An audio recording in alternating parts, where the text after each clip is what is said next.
What's up, guys? You're listening to True Grind Radio.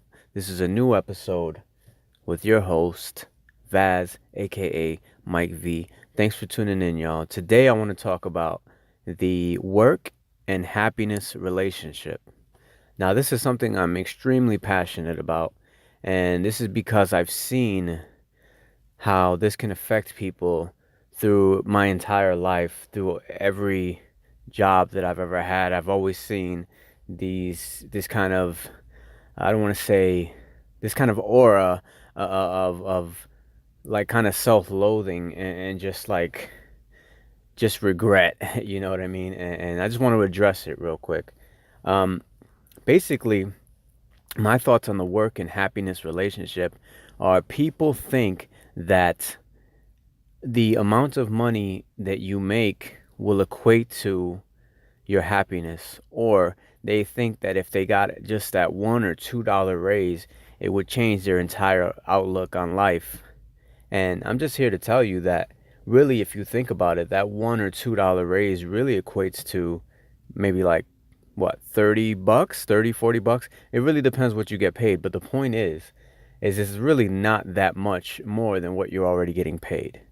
And some people will rely on that and think, yeah, you know what? If I made this extra dollar or extra $2, this will all be worth it.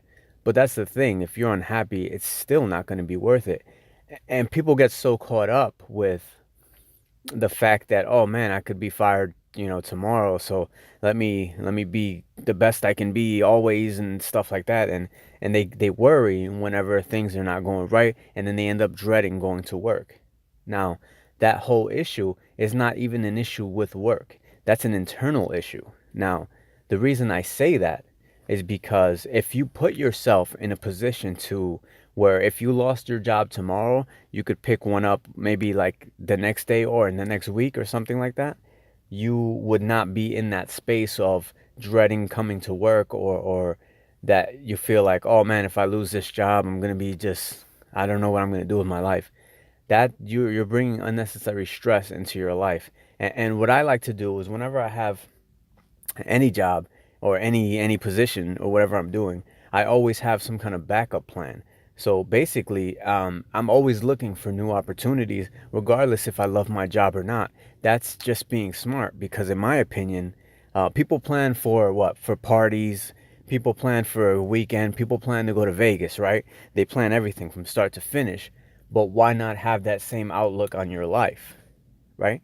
Say, whenever I get a job, I'm already thinking, okay, if this doesn't work out, what else could I do? And I'm always looking for a new opportunity. Not to say that I want to, like, I'm so ready to leave already, or I don't care about this company. I always usually give my 2 week notices, if anything like that. But I just like to keep my options open for worst case scenario. It's not that I'm unloyal. It's just I'm realistic. And you'll understand that we all sign a paper that's like at will employment, meaning at will, meaning that you could leave whenever you want because you're not held by a contract to be at your job.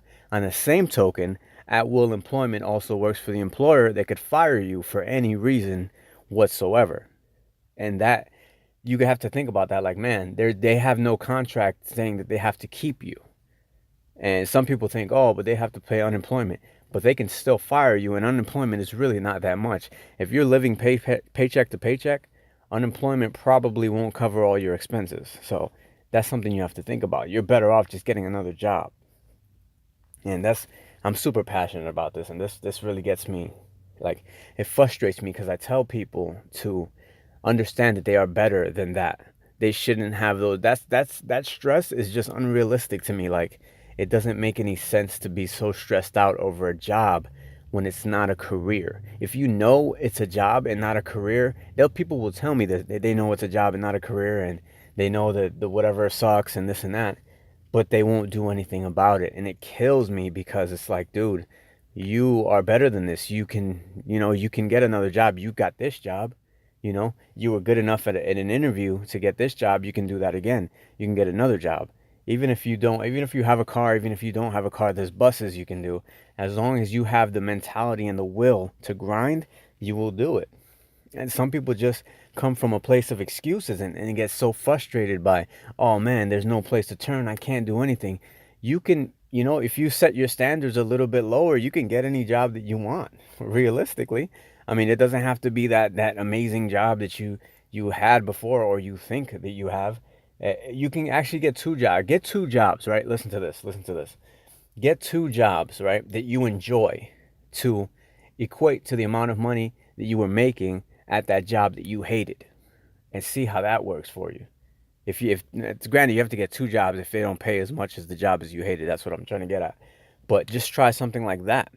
That would probably change your whole outlook. That's the thing, you see. But then the people will come with the excuses. Oh, time. I don't have time for this and that. And the people making the excuses, this kills me the most. The people making the excuses mostly are people that don't even have family like that, or anybody to take care of, or kids or anything like that. And that just upsets me, because I know exactly the place that they're coming from. Right now, I mean, I have kids and a family now, so my outlook's a little different, which is why I always plan ahead of time everything. And even things that don't fall into place, I always have a backup for the backup. And that's the thing. People that don't have any family or not tied down by anything are the ones that are making the most excuses. And it drives me insane, because you have so many options. There's so many things you can do. You can be and live anywhere. You can pick up all your stuff and go without a second notice. And people do not take advantage of that. The people that don't have anything tying them down could be the most successful, but they're the most lazy. And it drives me absolutely crazy. And that's what I don't understand. And what I'm just trying to get people out of is the thought that no matter where you are in life, no matter what you have holding you down, there's always opportunity, as long as you go get it and stop making excuses, because your job should not equate to how happy you are. Now, if you go out there and you get a career and it's maybe something you don't want to do, then get a new career or get a job.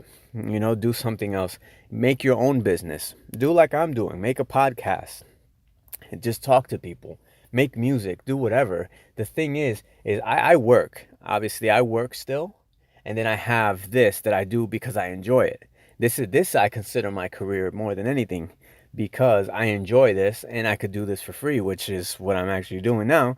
I mean, granted, I have ads, I'm getting sponsorships now, which is cool, but I still do this because I enjoy it, and I'm not looking for the paycheck. I do this because I enjoy talking, and I don't know if you can hear the passion that's coming across, but that's the thing, is I never like to hear people come from a place of excuses, because I'm always telling you to do this, to do this. You are better than this. Stop putting yourself in a position where you're miserable. I can see that you're miserable. Everybody can see that you're miserable. Get out of that position.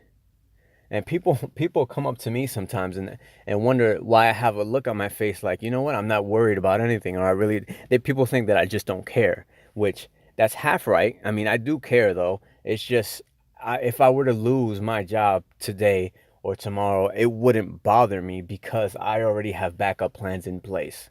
And I enjoy doing what I'm doing now, and now I'm happy. I'm coming from a place of happiness, and the stresses of work don't really bother me as much as they used to.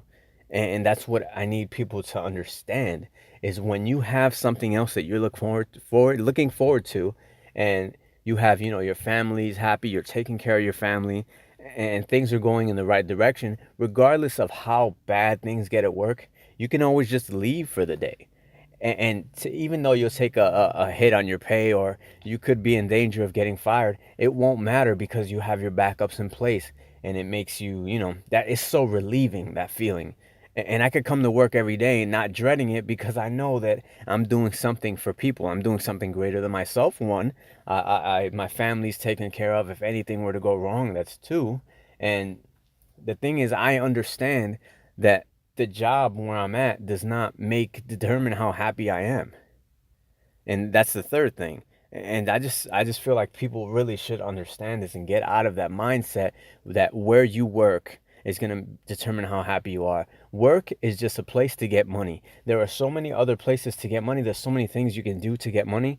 A job is just a place to get money. Granted, loyalty is great, but like I said, if they're not loyal to you and they see you as, as whatever, you're just a worker, then, put in your work, because it's your work, and you stand by your product.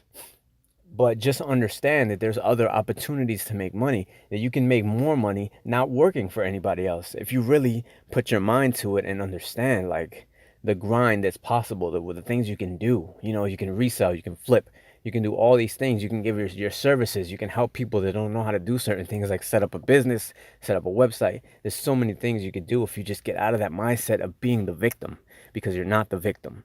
So I'm sorry that I went on, but I'm really passionate about this, and I don't like people to make excuses knowing that they could change their life by just sitting down, planning, and just grinding. So